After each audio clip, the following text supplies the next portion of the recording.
Bien, entonces ahora analizamos muy brevemente la parte del manifiesto comunista donde Marx estudia o expresa por qué la burguesía destruyó el mundo medieval, el mundo del modo de producción feudal y por qué ahora no puede detener esa maquinaria que puso en marcha que al final terminará por destruirla la propia burguesía.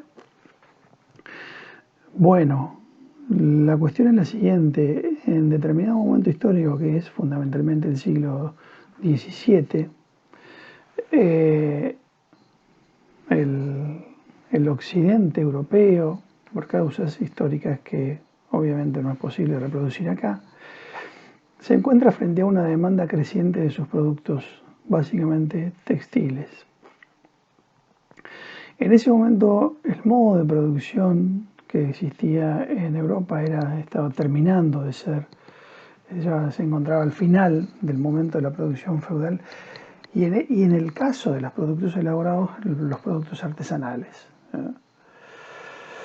Entonces, el producto artesanal requiere mucho trabajo, mucho tiempo, es muy caro y se produce en pocas unidades de cada uno de esos productos. De hecho, un producto artesanal casi se puede decir que es único, no se produce en serie.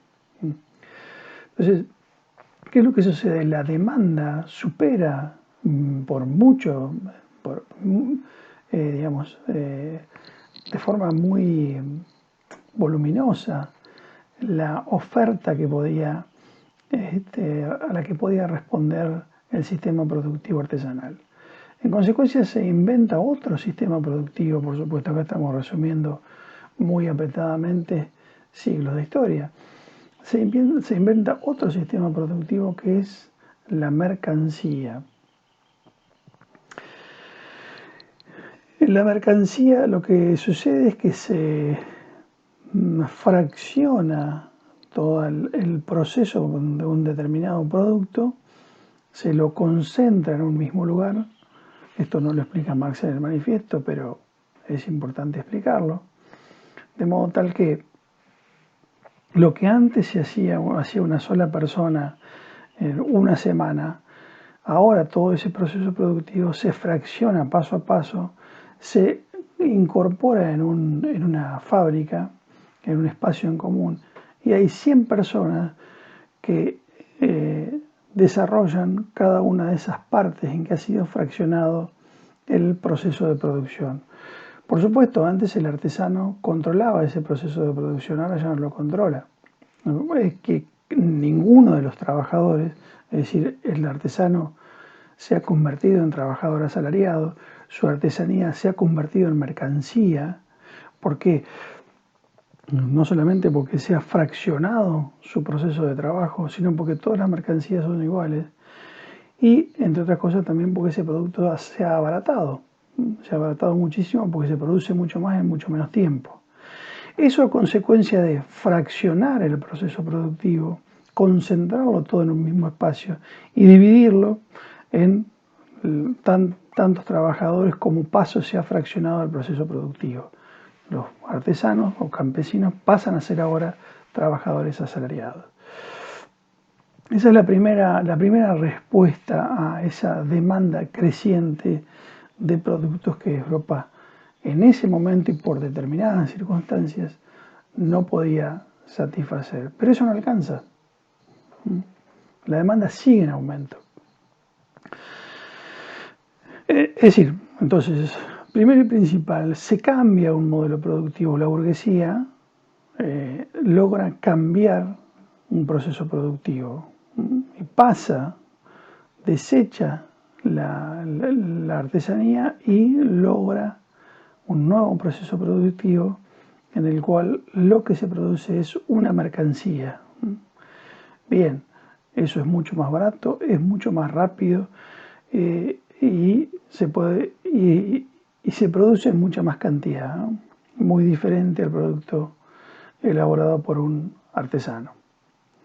En consecuencia, en un primer momento se puede responder a esta demanda, pero como la demanda sigue cada vez más en aumento, entre otras cosas porque el producto al principio puede ser peor, pero después mejora con la tecnología y fundamentalmente es cada vez más barato. Entonces la demanda es cada vez mayor. Entonces se pasa del proceso productivo de la mercancía a la gran industria.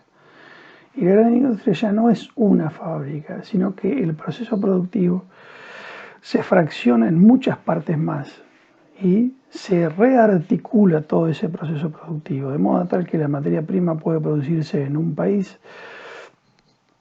puede elaborarse en otro país, en varias fábricas distintas y puede venderse en otro país. Eso es lo que se llama gran industria, el proceso de gran industria.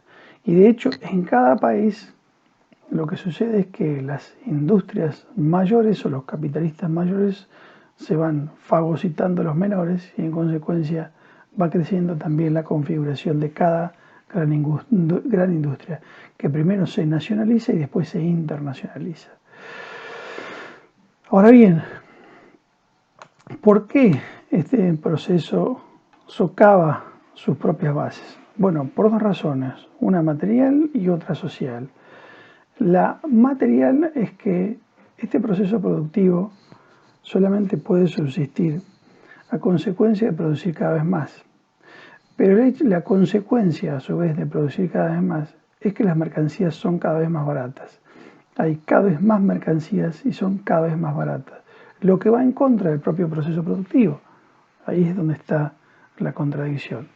Solamente puede producir o puede existir a consecuencia de socavar su propio sostén, porque solamente puede subsistir gracias a producir cada vez más y cada vez más barato, pero al mismo tiempo eso implica el gran talón de Aquiles del sistema capitalista, que es la superproducción, que cada vez las mercancías son mayores, son mejores y son más baratas, ¿no? Entonces, el gran problema material de la producción burguesa es esta contradicción fundamental, ¿no? Que para producir necesita abaratar y al mismo tiempo el abaratamiento conspira contra su propia producción. ¿De qué manera el sistema burgués el sistema capitalista se adapta a estas crisis recurrentes de producción? Hay tres maneras. Uno, destruyendo la mayor cantidad posible de mercancías y de capital. Esto se produce generalmente durante las grandes conflagraciones bélicas, durante las guerras. Dos, logrando una mayor productividad. La mayor productividad se puede lograr de distintas maneras, alargando la jornada laboral o introduciendo nueva tecnología de modo tal de producir más y mejor en menos tiempo y con menos costos. Y tres, conquistando nuevos mercados. Entonces, las crisis de superproducción se pueden superar de ese momento, pero es siempre de esa manera, pero es siempre una solución pasajera. ¿Por qué? Porque inmediatamente después la maquinaria se vuelve a poner en marcha y todavía peor de como estaba en la crisis anterior, porque se produce mucho más barato y en mucho menos tiempo y mucho mejor. Bueno, ¿cuál es el otro elemento que va a destruir a la clase burguesa, además del material? El elemento o el factor humano, que es la clase proletaria. Continuamos en el siguiente.